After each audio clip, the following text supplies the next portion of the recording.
Welcome to today's Global Connections program. I'm Bill Miller. The main purpose of Global Connections is to focus attention upon international issues that impact people from Frankfort, Kentucky to Frankfurt, Germany, and from Lima, Ohio to Lima, Peru. My guest today is someone who is very involved in a wide range of international issues, and one particular issue he's interested in is helping to inform people in the United States and in over 100 countries around the world about the United Nations and the role that the United Nations plays in dealing with many of these international problems. Pera Wells is the Secretary General of the World Federation of United Nations Association. Pera is a former Australian diplomat. Her overseas postings included Ghana. She was at the United Nations in New York. She was also with the Commonwealth Secretariat in London and represented the Australian government in various capacities in India. Pera has worked in the media, civil society, and the private sector. Pera Wells, welcome to today's Global Connections program. Thank you, Bill. I'm delighted to be here. I appreciate you being with me. WFUNA, the World Federation of United Nations Associations. A very comprehensive name. What exactly is the World Federation of United Nations Associations? In a nutshell, it's a people's movement to support the UN. It was set up in 1946, just after the UN itself had been created in the name of We the Peoples. And a group of civil society activists from over 22 countries in the world came together in Luxembourg on the 2nd of August in 1946. Remember, the UN Charter was signed in October 1945, so it was very soon afterwards.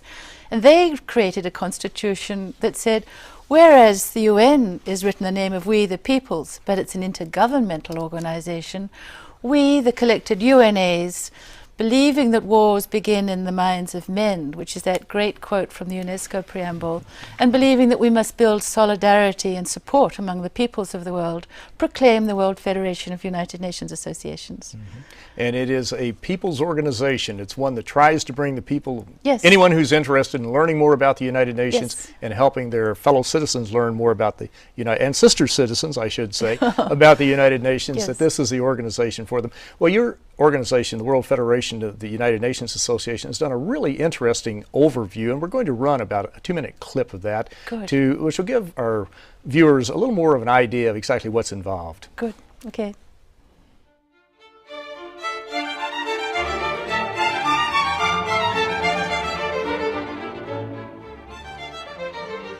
This year we celebrated the 60th anniversary of the World Federation.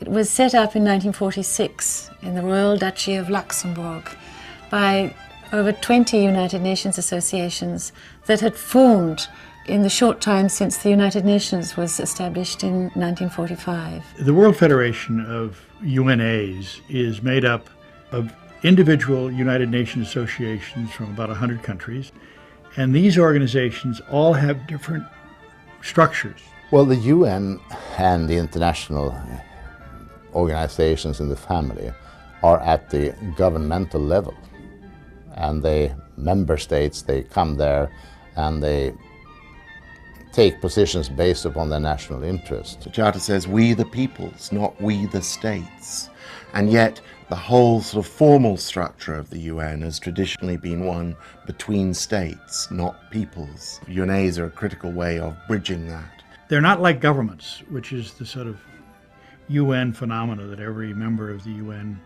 is a government. Most important reason why we need the World Federation of UNAs is because the UNAs have got to talk to each other.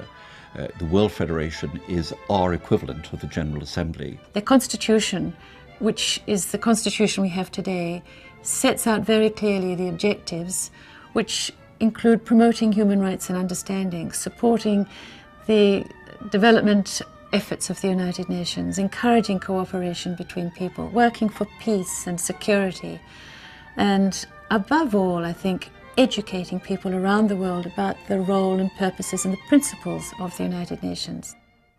Well, Pera, that's a very interesting overview of the United Nations Association. Let me ask you, is the United Nations Association, well, first off, there are 192 countries in the United Nations. You have UNAs in over 100 countries around the world, yes, so you're moving up. Yeah. Are you located basically on just about every continent? Are there areas that you would like to see more UNAs formed? Yes, we're in every continent. Where we're making a big effort to try and increase our presence is actually in the Middle East and in Arab-speaking countries. And we're very happy to say that we have a team of students coming in next month to talk to us about setting up a UNA in Qatar. I had an email 2 days ago from someone in Libya saying they're interested in setting up a UNA.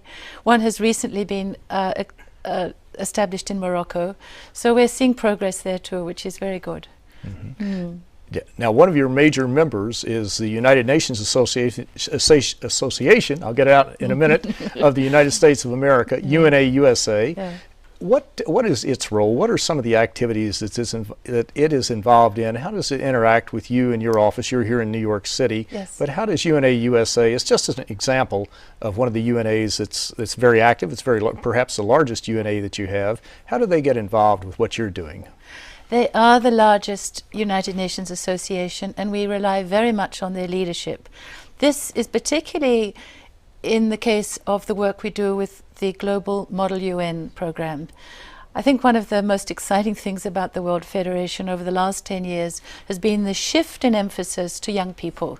And I think UNA USA has played a wonderful leadership role in demonstrating how to engage young people in understanding of the work of the United Nations, particularly role-playing ambassadors and learning how to negotiate and work with rules of procedure.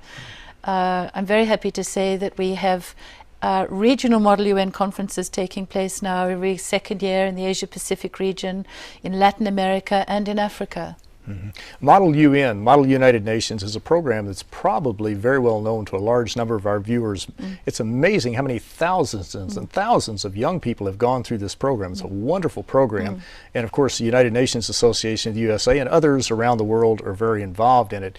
What are some of the other projects that UNA USA and the US might be involved in that would be of interest to our viewers? Oh, well, certainly a very important one is the Adopt a Minefield.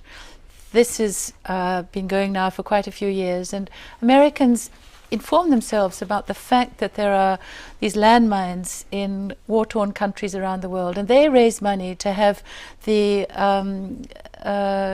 mines cleared. I think this is a wonderful work.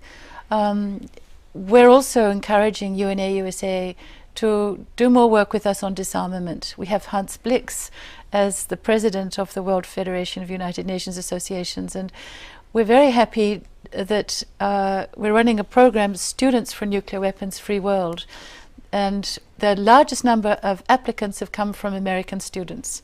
So we sense there an engagement and an excitement about really being part of a global youth movement to see whether we can rid the world of nuclear weapons. Mm-hmm.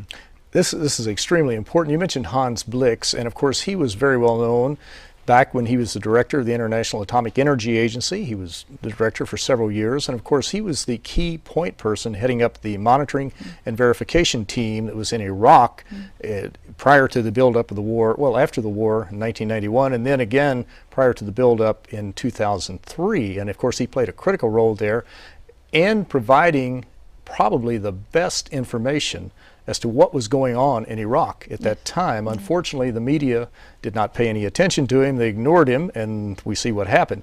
But Hans Blix played a very critical role in that, and the media, I think, in the future will probably pay more attention to the United Nations if there's a run-up to any other type of conflict. But getting back to Hans Blix, he's a very important person. What has he been able to do as far as interacting, first off, getting this message out about the nuclear issue and interacting with your UNAs around the world? He's demonstrated a tremendous commitment to us. He's visited United Nations associations in Europe, in Asia, in Latin America. In fact, it was when he came to Argentina in 2006 for our plenary assembly there that he eventually agreed to become our president. He'll be presiding over our next plenary assembly, which will be hosted by the United Nations Association of Korea in 2009. And he has a very good relationship with Ban Ki-moon, and Ban Ki-moon has given us his personal assurances that he will come to that event. So we're looking forward to it very much. So the Secretary General Ban Ki-moon will be in Korea in 2009 attending this. We have been given every assurance that he will come. And this will bring together all our member UNAs from all over the world. It's our great plenary assembly where we take the policy decisions and move the organization forward.